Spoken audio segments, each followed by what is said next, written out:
तो दोस्तों हमारी आज की कहानी की शुरुआत होती है और में एक 8 साल की लड़की नेका को दिखाया जाता है। हमें दिखाया जाता है कि उसके पेरेंट्स एक कार हादसे में मारे जाते हैं, जिसके बाद उसे एक ऑर्फनेज में लेकर जाया जाता है, जहां पर उसकी एक लड़की के साथ दोस्ती भी हो जाती है। कई सालों बाद दिखाया जाता है जब नीका एक टीनेजर हो जाती है, तब उसे एक फैमिली अडॉप्ट कर लेती है और इसके साथ साथ इस कपल ने राइजल को भी अडॉप्ट कर लिया और ये फैमिली वाले भी उसे काफी ज्यादा पसंद करते हैं। अब नए घर में आने के बाद हम देखते हैं कि राइजल नीका के साथ दुश्मनी जाहिर करता है। तब फ्लैशबैक में दिखाया जाता है कि जब ये लोग ऑर्फनेज में थे तब राइजल और उसके साथियों को काफी ज्यादा इमोशनली और ऐसे भी तरीके से टॉर्चर किया गया था, जिसके बाद राइजल के एक स्टूडेंट के साथ लड़ाई हो जाती है।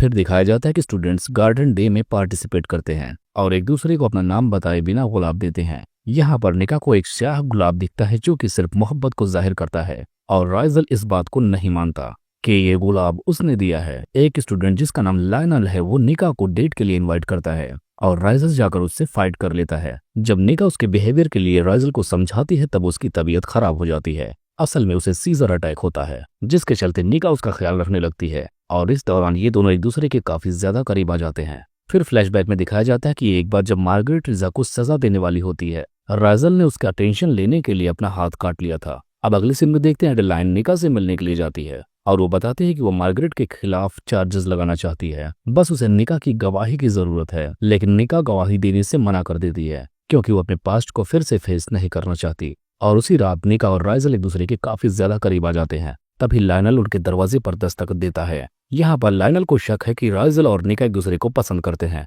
तब राइजल निका को बताता है कि वो उसके काबिल नहीं है क्योंकि वो एक नॉर्मल बॉयफ्रेंड डिजर्व करती है।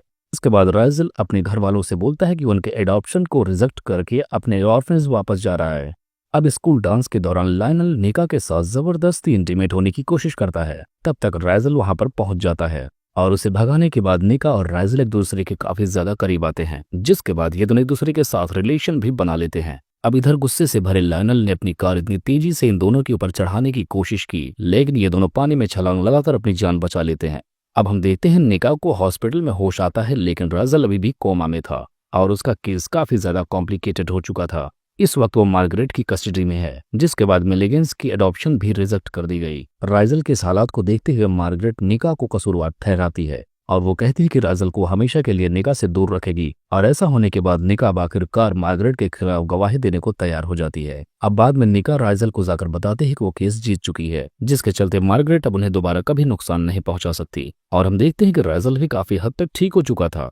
अगले सीन में इन दोनों का फ्यूचर दिखाया जाता है, जहां पर निका और राइजल दोनों एक अच्छे कपल है और उनकी एक छोटी सी बच्ची भी है। और बस इसी को दिखाते हुए इस कहानी का यहीं पर एंड हो जाता है।